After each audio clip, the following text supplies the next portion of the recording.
नमस्कार, मी Rushali Yadav Sarang. Metro night या बुलेटिनमध्ये आपल्या सर्वांचं स्वागत. बुलेटिनच्या सुरुवातीला बातमी अजित पवारांची.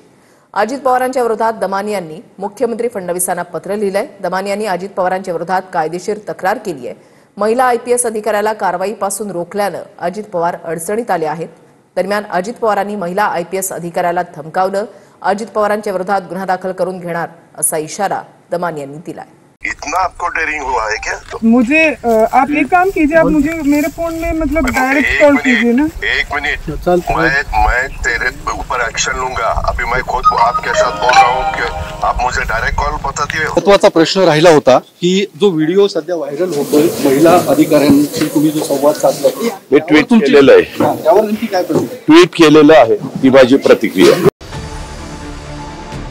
अवैध धंद्यांवर कारवाई करण्यासाठी गेलेल्या आयपीएसला रोखल्यानं अजित पवार चांगलेच अडचणीत सापडलेत.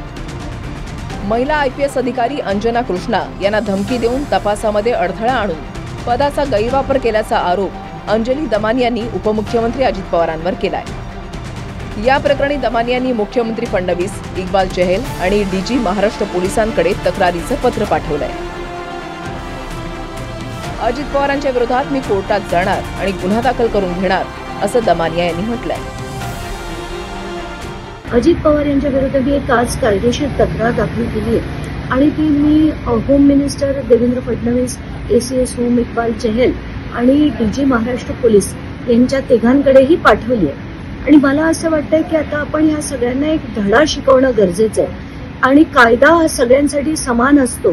कोणीही दादागिरी करू शकत नाही, राजकारणी तर अजिबात नाही.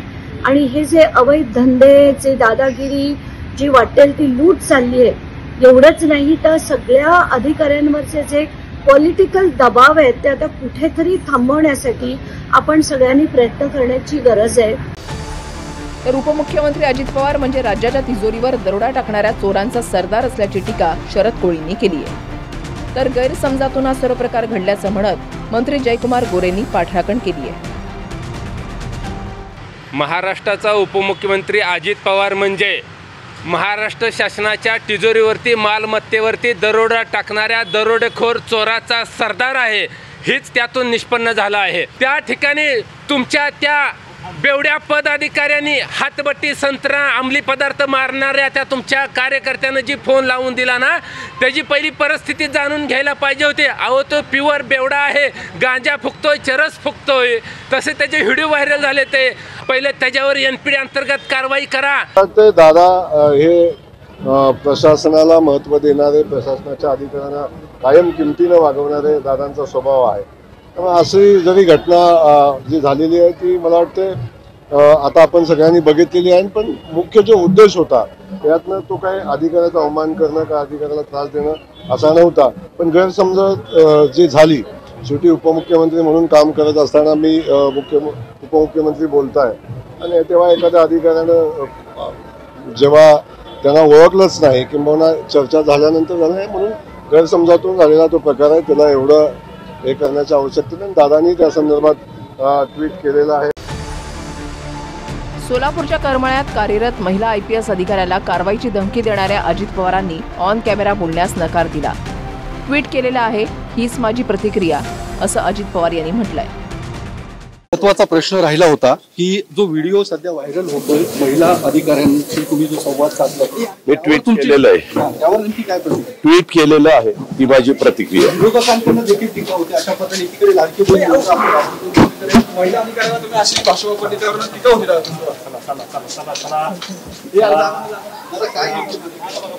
ट्विटमध्ये अजित पवारांनी म्हटलंय की माझा उद्देश कायद्याच्या अंमलबजावणीमध्ये हस्तक्षेप करण्याचा नव्हता, तर त्या ठिकाणी परिस्थिती शांत राहावी आणि ती अधिक बिघडू नये याची काळजी घेण्याचा होता.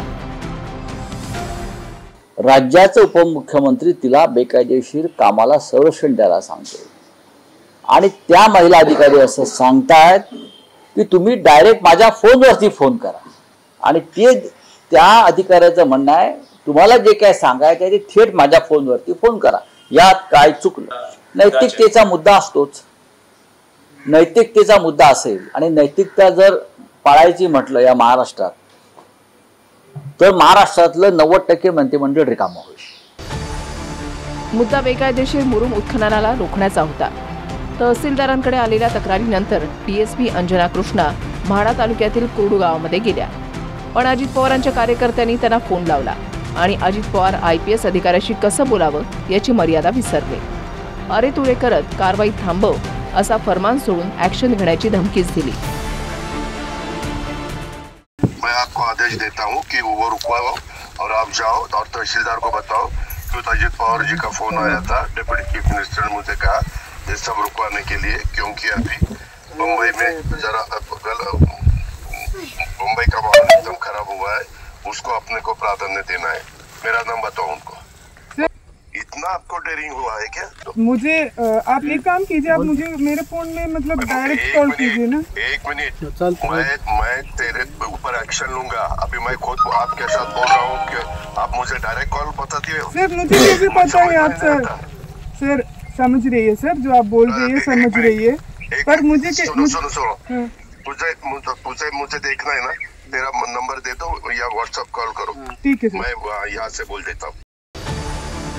आता ज्या अजित पवारांच्या कार्यकर्त्यानं अंजना कृष्णांची तक्रार करण्यासाठी अजित पवारांना फोन केला, त्या बाबा जगतापचा एक व्हिडिओ व्हायरल झाला. हा बाबा जगताप कुठली तरी नशा करत असल्याचं या व्हिडिओमध्ये दिसतंय. जो तिथे बसलाय त्या टेबलवर पांढऱ्या रंगाची पावडर दिसते आणि हा जगताप निळ्या रंगाच्या एका पाईपनं सिगारेट ओढल्याप्रमाणे नशा करतोय. हा व्हिडिओ सोशल मीडियावर व्हायरल झालाय. बाबा जगताप हा माढा तालुक्याचा अजित पवारांच्या राष्ट्रवादीचा अध्यक्ष आहे. अवैध उत्खनन प्रकरणामध्ये याच जगतापनं अजित पवारांना फोन लावून दिला. त्यानंतर अजित पवार वादामध्ये अडकले.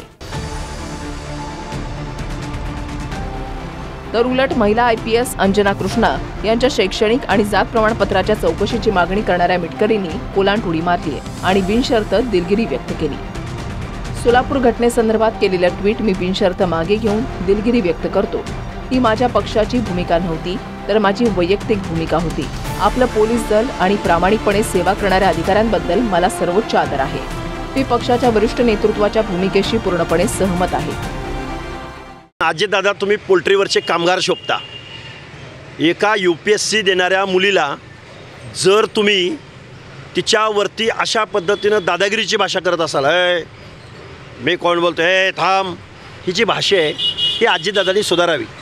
तुम्ही वरिष्ठ सभागृहात जो अमोल मिटकरी नावाचा रॉकेल चोर, तुम्ही त्याला वरिष्ठ सभागृहात पाठवलं, त्या वरिष्ठ सभागृहाचा तुम्ही अपमान केला आहे.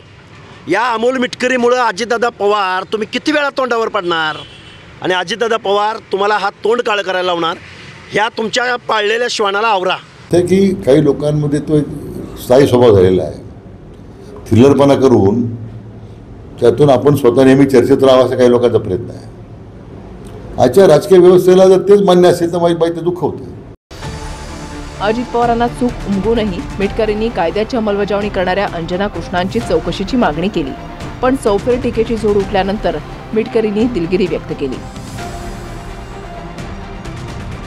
कोणाला काही शंका असेल तर मागणी करणं चूक नाही, पण अजित पवारांना कायदेशीर पद्धतीने विचारणा केली म्हणून राजकीय हेतूनं 2023 पासून IPS असलेल्या कृष्णांची कागदपत्र मिटकरींना आठवली, ज्यात अजित पवारांवरच बोट दाखवण्यात आलं. आणि पण हाच हेतू उजागर झाल्यानं बिनशर्त माफीची वेळ मिटकरींवर आली. सोलापूरहून सागर सुरवसेसह ब्युरो रिपोर्ट TV9 मराठी.